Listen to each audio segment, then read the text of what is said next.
বেশ কয়েক বছর ধরে আপেল কুলেই পুরনো নারকেল কুলের স্বাদ মেটাচ্ছেন বাংলার মানুষজন। ছোটদেরও পছন্দ এই আপেল কুল, যা দেখতে অনেকটা ছোটখাটো আপেলের মতো। এখানে যে আপেল কুল মিলছে তা মূলত থাইল্যান্ড থেকে আসা। আর এখন তো চারা তৈরি করার পর গাছ বড় করে আপেল কুল ফলিয়ে চলেছেন বাংলার চাষিরা। ফলন বেশি হওয়ায় বাজার ভরেছে ওই কুলে। জলপাইগুড়িতে এই কুলের চাষও হচ্ছে, তবে সেগুলোর বেশিরভাগটাই হলো বড় ধরনের হালকা সবুজ কুল। আপেলের মতো রং ওইসব কুলের গায়ে নেই।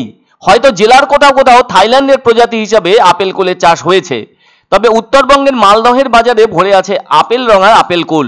কেননা প্রচুর ফলনও হয়েছে এবার সেই আপেল কুলের।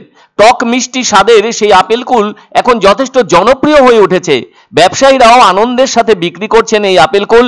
উত্তরবঙ্গের বিভিন্ন জেলায় এখন আপেল কুলের ফলন প্রচুর, সেজন্য বাজার ভরেছে এই কুলে।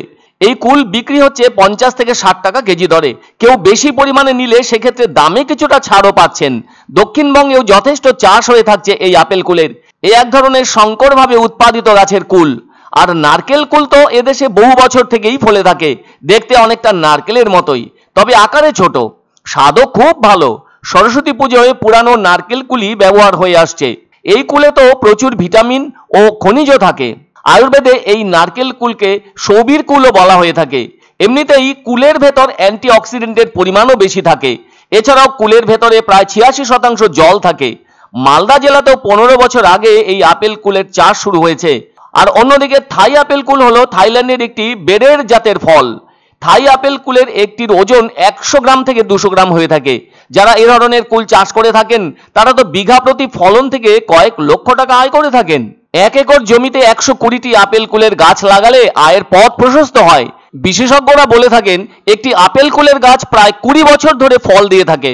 আর একটি পরিণত আপেল কুলের গাছ থেকে 100 কেজির মতো কুল পাওয়া যায়। প্রচুর চাহিদা থাকায় বিক্রিও বেশি এই আপেল কুলের। এমনিতেই বাংলার মানুষজন কুল খেতে ভীষণই ভালোবাসেন, সেটা আবহমান কাল থেকেই। আসলে বাংলা সেই ছোট ধরনের কুল বা বড়ই আজও বাজারে দেখা যায়। দাম কম থাকে, তবে এই আপেল কুল যেদিন থেকে বাজারে আসতে শুরু করেছে সেদিন থেকে ওইসব বড়ই ধরনের সাবেকি কুলের কদর আর সেভাবে চোখে পড়ে না।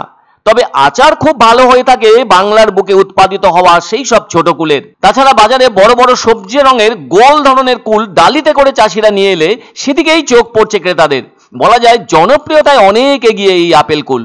এই গাছের চারাকে গ্রাফটিং পদ্ধতিতে রোপণ করা হয়ে থাকে।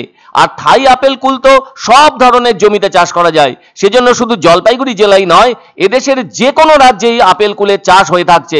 কেননা এ ধরনের কুলের ক্ষেত্রে ভারতের জলবায়ু যথেষ্ট অনুকূল বলে মনে করা হয়। সাধারণভাবে একটি গাছ বছরে 40 থেকে 50 কেজি কুল দিয়ে থাকে। আসলে এই কুলের চাহিদাই চাষি ও বিক্রেতার মুখে যেমন হাসি ফোটায়, তেমনি ক্রেতাদের মুখেও স্বাদ এনে দেয়। আর জলপাইগুড়ির বাজারে এই আপেল কুলের ছড়াছড়ি।